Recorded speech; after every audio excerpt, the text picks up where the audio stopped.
हर खबर पर होगी आपकी पकड़। डाउनलोड कीजिए ABP live app. ABP news संवाददाता प्रतिमा मिश्रा, अंजलि सिंह, रक्षित सिंह आज दिन भर गांव के अंदर जाने की कोशिश करते रहे, लेकिन पुलिस ने उन्हें रोका, हर बार रोका। और झूठ की पराकाष्ठा देखी कि जब हमने पूछा कि पुलिस गांव का रास्ता रोककर क्यों बैठी है, तो वहां मौजूद पुलिस वालों ने कहा कि इस वक्त ड्रिल चल रही है। सवाल वही है, आखिर यूपी पुलिस क्या छिपा रही है?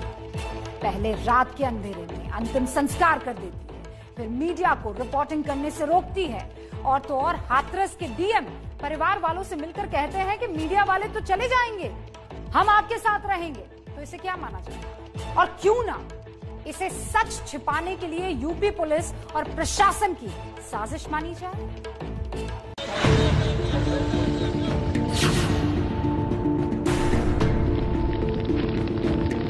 हाथरस की संवेदनहीन और निर्दयी पुलिस का ये रूप पूरे देश ने देखा कि कैसे पुलिस ने रातों रात प्रशासनिक गुंडागर्दी की और पीड़ित लड़की की लाश को बिना अंतिम संस्कार के ही जला दिया। लेकिन अब आप इसी पुलिस का एक दूसरा रूप दिखाते हैं। तैयारी 2 मिनट पीछे से बताएंगे, अभी बताएंगे। हुआ है बता कुछ हुआ है? कुछ कोई चीज नहीं। आप में से कोई तो बता दे सर। अभी मैडम इतना अचानक आप लोगों ने क्यों माहौल बना दिया? क्या हुआ है, किसी को पता है? आप में से किसी को पता है कि आप लोग क्यों यहाँ पर तैनात कर दिए गए अचानक? हाथरस पुलिस के काले कारनामों को जब हमने पूरे देश को दिखाया, तो पुलिस ने मीडिया की एंट्री ही बैन कर दी। यह है गैंगरेप पीड़ित लड़की का गांव बूलगढ़ी। आज सुबह से यहाँ ऐसा ही माहौल था। गांव की एंट्री पर ही पुलिस ने बैरिकेडिंग लगाई हुई थी। पुलिस वालों की जबरदस्त भीड़ थी। अफसर कुर्सियों पर बैठे थे और बाकी पुलिस वाले खड़े थे। बाहर मीडिया का जमावड़ा था, लेकिन किसी को अंदर दाखिल नहीं होने दिया गया। जो एसआईटी अंदर गई हुई है, हमें जानकारी है मिली विकास की, जब सुबह सुबह वो पहुंची उससे पहले थाने से कुछ लोग जाते हैं, महिला पुलिस अफसर भी जाती है और माहौल बनाती है महिलाओं के बीच कि देखिए मीडिया वालों से आपको कुछ बात नहीं करनी है। एसआईटी की टीम आने वाली है, जो वो पूछेगी उनको बताइएगा, जो सवाल जवाब या क्रॉस क्वेश्चंस किए जाएंगे उसका जवाब दीजिएगा, लेकिन मीडिया वालों को घर के भीतर दाखिल मत होने दीजिएगा। गांव के बाहर ही पिछले 3 दिनों से समाजवादी पार्टी के कार्यकर्ता प्रदर्शन कर रहे थे। उन्हें भी गांव के अंदर नहीं जाने दिया गया। कोई बताने को तैयार नहीं था कि ऐसा क्यों किया जा रहा है। ये हमारा रिहर्सल था, ये हमारी जो है ड्रिल थी। हम अब ये कैसी ड्रिल थी, ये खुद हमें नहीं पता था। जाहिर सी बात थी कि ये पुलिसकर्मी झूठ बोल रहे थे। तभी हाथरस के एडिशनल एसपी आए और कहा कि मीडिया गाँव के अंदर गई एसआईटी की टीम को डिस्टर्ब न करे, इसीलिए रोका गया है।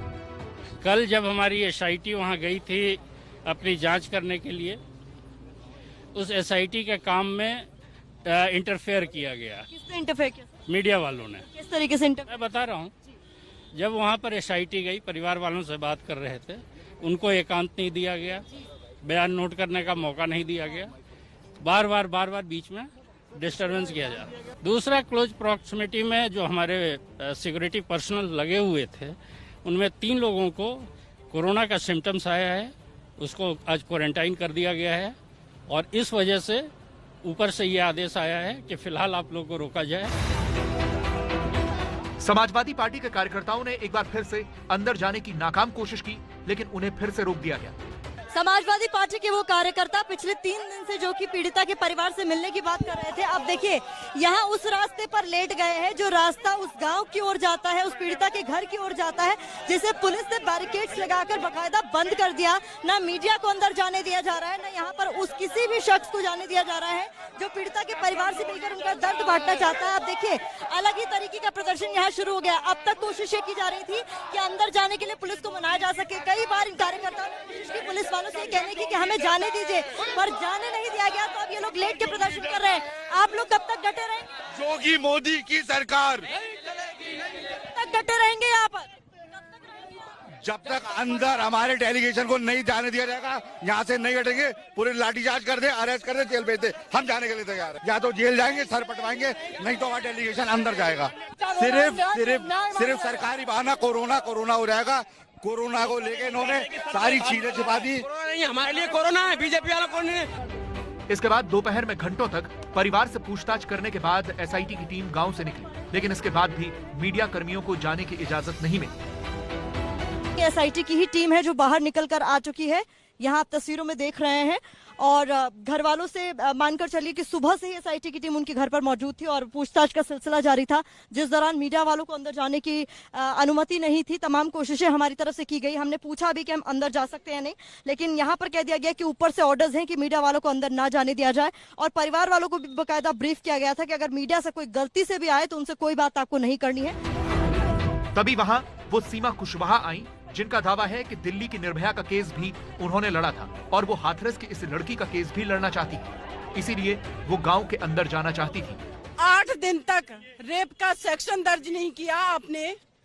जब उस बेटी ने अपना दम तोड़ दिया, उसके बाद किस वजह से आपने उस बेटी को पेट्रोल डाल के जलाया?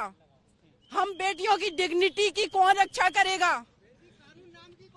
या तो उन बेटियों को पेट्रोल डाल करके जलाया जाता है, दिशा रेड्डी को जलाया गया। उसके बाद आप देखेंगे एसिड छिड़का जाता है। जो लोग इस क्रिमिनल माइंडसेट के हैं वो एसिड छिड़कते हैं।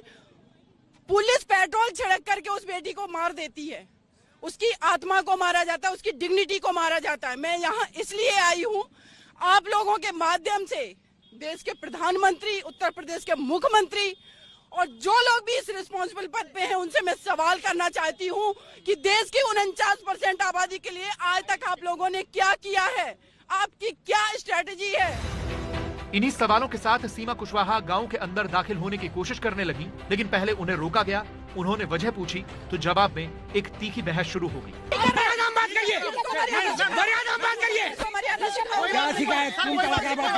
तब से बहुत बड़ी वो है आकर के मतलब बदतमीजी बात करेंगी आप जो है, अब सही भाषा बात करेंगी। क्यों क्यों क्यों क्यों क्यों क्यों क्यों क्या बात है? क्यों आप बदतमीजी बात करेंगी? आप अंग्रेजी भाषा बात करेंगी? आप सही भाषा बात करेंगी? आप सही भाषा बात करेंगे हमसे? तुम्हारे जैसे लोगों के कारण रेप होते हैं। तुम्हारे जैसे लोगों के कारण होता है। हाँ। क्या बोल रहे हैं? मेरी यहाँ ड्यूटी है आपको रोकने की। आप क्या ड्यूटी है? क्यों मैडम बात करिए? ऑर्डर हम रोकेंगे, नहीं जाने देंगे, नहीं जाने देंगे, नहीं दिखाएंगे, नहीं दिखाएंगे। मौखिक ऑर्डर भी हमारे लिए ऑर्डर होता है हमारे। बिल्कुल। बाद में पता चला कि ये ADM थे। वैसे इसे अहंकार कहते हैं और इसी अहंकार में हाथरस का पूरा जिला प्रशासन झूम रहा है। DM निकले अभी पीड़ित के परिवार से मिलने के बाद। वही DM जिन्होंने उलझुल बयान भी इस पूरे मामले में दिए थे, वो बात करते हैं कि नहीं, उनसे पूछ लेते हैं। सर एक सवाल सर सवाल का जवाब नहीं देंगे तो ये देखिए DM रवाना हो गए। यहाँ पर मलहम लगाने वालों को अंदर जाने नहीं दिया जा रहा और जिन पर आरोप लगा हुआ है कि जख्म पर नमक छिड़क रहे हैं वो अंदर बाहर लगातार कर भी रहे। SIT की टीम के बाद वो टीम जो अंदर गई थी जिसमें पुलिस के बहुत सारे लोग मौजूद थे, DM थे, SSP थे, वो भी अब बाहर निकल गए हैं। हालांकि यूपी सरकार का कहना है कि सरकार की तरफ से मीडिया की एंट्री बैन नहीं की गई है। आपके सामने मैं खड़ा हूं, आपको कहां रोकते हैं? हम आपसे हम बातचीत कर रहे हैं, आइए।